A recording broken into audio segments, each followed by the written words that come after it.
Creeper एक ऐसा mob जिसका व्यवहार माइनक्राफ्ट की दुनिया में आज भी एक रहस्य है। ये हरे 4 पांव पर चलने वाले अजीब मॉब किसी भी माइनक्राफ्ट के प्लेयर की हेट लिस्ट में आसानी से सबसे ऊपर रहते हैं, पर बावजूद इतने बदनाम होने पर भी इसमें कोई शक नहीं है कि क्रीपर माइनक्राफ्ट की स्टोरी का एक बहुत जरूरी कैरेक्टर है। और अगर आप सोच रहे हो कि वो कितना जरूरी है, क्यों ना हम इससे शुरू करें कि क्रीपर माइनक्राफ्ट की दुनिया का असली सिंबल है और वो इतना जरूरी है कि हम क्रीपर का चेहरा माइनक्राफ्ट के लोगो पर भी देख सकते हैं। पर ये तो सिर्फ एक शुरुआत है, क्योंकि अगर हम एक स्टेप आगे बढ़े और क्रीपर्स को थोड़ा और पास से समझने की कोशिश करें तो हम जानते हैं कि कुछ तो है जो क्रीपर्स को इंटरेस्टिंग बनाता है। और अगर आपने मेरी पिछली माइनक्राफ्ट की वीडियो देखी है तो अब तक आप जानते हो कि माइनक्राफ्ट की स्टोरी उसके कैरेक्टर्स में छिपी है, और उन सभी कैरेक्टर्स में एंडरमैन के अलावा शायद ही ऐसा कोई मॉब है जो क्रीपर के जितना कॉम्प्लेक्स हो। क्रीपर जो देखने में बिना हाथ वाले उदास और मासूम क्रिएचर लगते हैं, पर जहां ज्यादातर मॉन्स्टर जो जीवित ना होने पर भी मरना नहीं चाहते, क्रीपर सबसे उलट हमेशा एक धमाके के साथ खत्म होता है। पर उनका ये अजीब व्यवहार यहीं खत्म नहीं होता, क्योंकि क्रीपर धरती और आपकी मेहनत पर सिर्फ एक बड़ा सा गड्ढा छोड़ने के लिए नहीं जाने जाते, बल्कि वो अपनी म्यूजिक डिस्क के लिए भी बहुत मशहूर है। उन रिकॉर्डेड म्यूजिक डिस्क का क्रीपर के पास होना ही एक बड़ी मिस्ट्री है। पर चीजें यहीं खत्म नहीं होती, बल्कि वो यहाँ से और भी इंटरेस्टिंग बनती है, क्योंकि उन सभी डिस्क में 2 डिस्क C418, 11 और 13 पूरी माइनक्राफ्ट में सबसे क्रीपी मैसेज और अजीब आवाजों से भरी है। वो म्यूजिक डिस्क सुनने में क्रीपी जरूर है, पर वो इकलौता ऐसा क्लू है जो हमें माइनक्राफ्ट और उसके सिंबल यानी कि क्रीपर के असली व्यवहार को समझने में मदद करती है। इसलिए आगे बढ़ने से पहले मैं चाहता हूँ कि आप उसमें से डिस्क 11 को सुनो और अपनी इमेजिनेशन से विजुअलाइज करो कि यहाँ क्या हो रहा है।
तो अभी जो आपने सुना ये किसी हॉरर गेम का साउंड ट्रैक नहीं है, वो बिल्कुल अनएडिटेड ओरिजिनल ट्रैक है जो क्रीपर की एक डिस्क में है।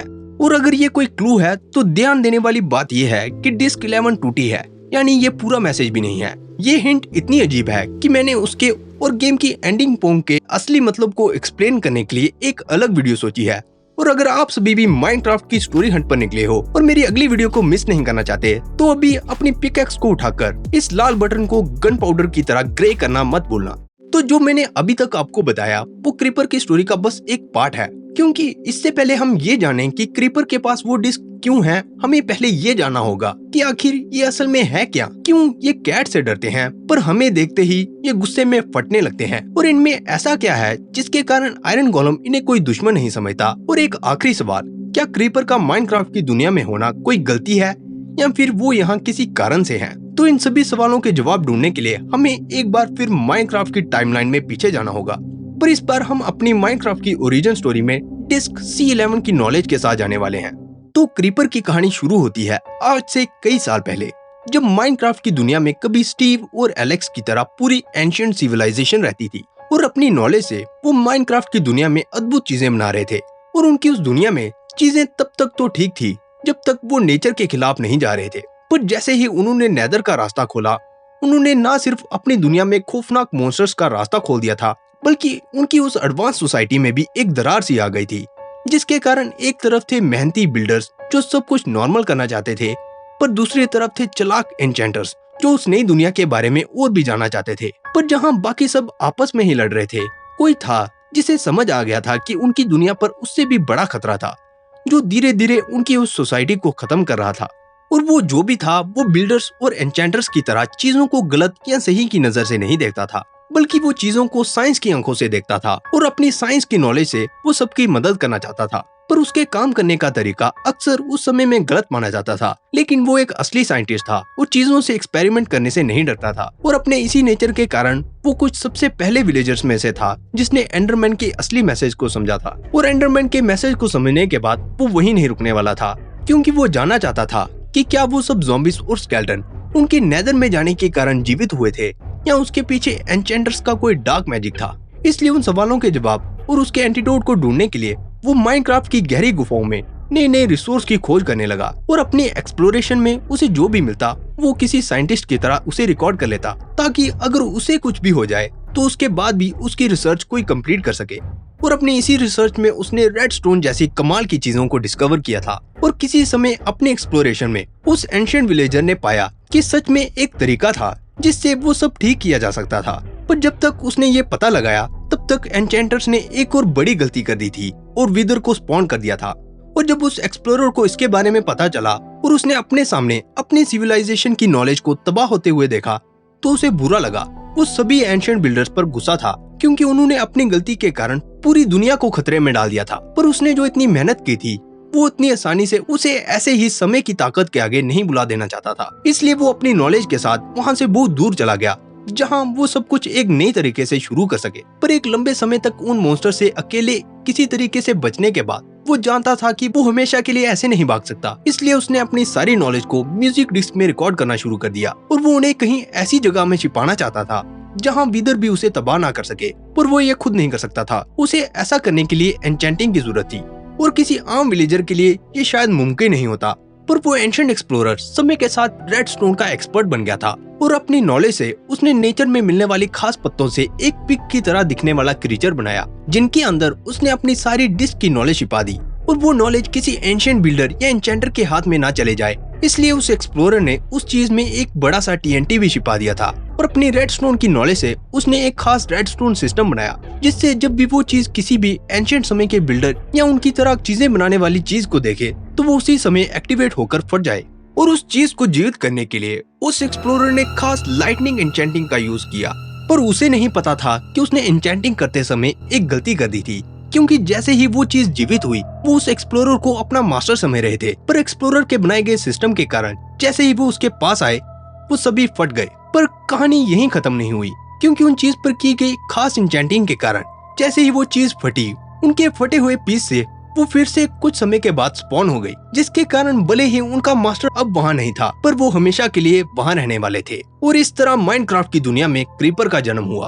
और जैसे जैसे समय बीता उन एंशिएंट बिल्डर्स की वो सोसाइटी टाइम में से गायब सी हो गई और जो बचे भी थे उनमें बिल्डर जैसा कुछ नहीं बचा था। और उन एंशिएंट बिल्डर्स के वहाँ न होने के कारण क्रीपर का उस दुनिया में होने का कोई मतलब नहीं था।